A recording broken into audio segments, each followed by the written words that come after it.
Благодарам, господине Джафери, почитувани колеги пратеници, почитувани представници на владата, почитувани представници на медиумите на јавноста. Сакам само кратка интервенција да образложам зашто гласаме против овие и другите закони кои што се по скратена постапка и да ја повторам забелешката од вчерашниот ден. Мислам дека веќе 90% од сите закони кои што се дојдени во собрание се предлог на влада, се предложени по скратена постапка.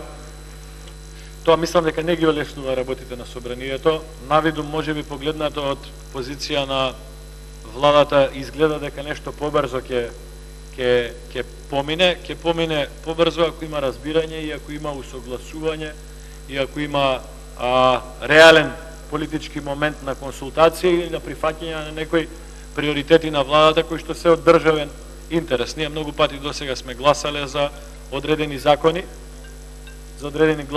сме се спротивставувале. Би сакал до 3 места да ја адресирам замолницата или барањето или тврдењето или како сакате и реакцијата. Прво, до владата на Република Македонија сериозно да размисли да ја намали или да ја прекине праксата сите закони да ги праќа по скратена постапка. Ова е посебно препорака до оние министри кои што не биле пратеници во собранието на Република Македонија и се уште не можат да разберат динамиката на работа на собранието. Ако некој закон е по скратена постапка, не значи дека ќе помине побрзо од некој закон по редовна постапка, ако претходно се воспостави диалог и разбирање. Прва работа. Втора работа, ги ставате колегите пратеници кои што принципиелно, ако ги запрашате, се против скратените постапки, што е замолница до владата. Се надевам дека на некоја од седмиците на владата, некој од членовите на владата присутни овде ќе го иницира ова како дискусија и како потреба од промена на однос. Втората адреса е до колегите пратеници од мнозинството. Дел од вас кои што беа пратеници во претходниот мандатен состав беа оштро против овие работи.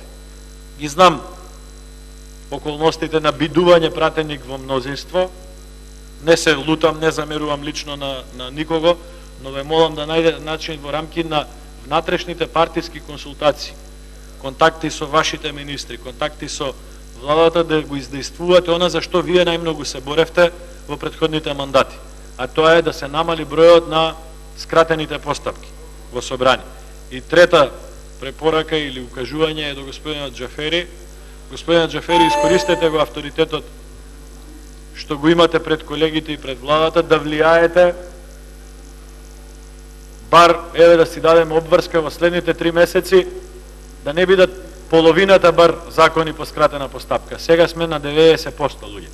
Значи ова стварно не е добро, нити како пракса, нити како правец. Вие сите се наоѓате во меден месец, во почеток на чувство на некоја еуфорија и на власт, но ќе ви се наталожат проблемите, доцна ќе реагирате кога ќе поминат многу возови. Благодарам.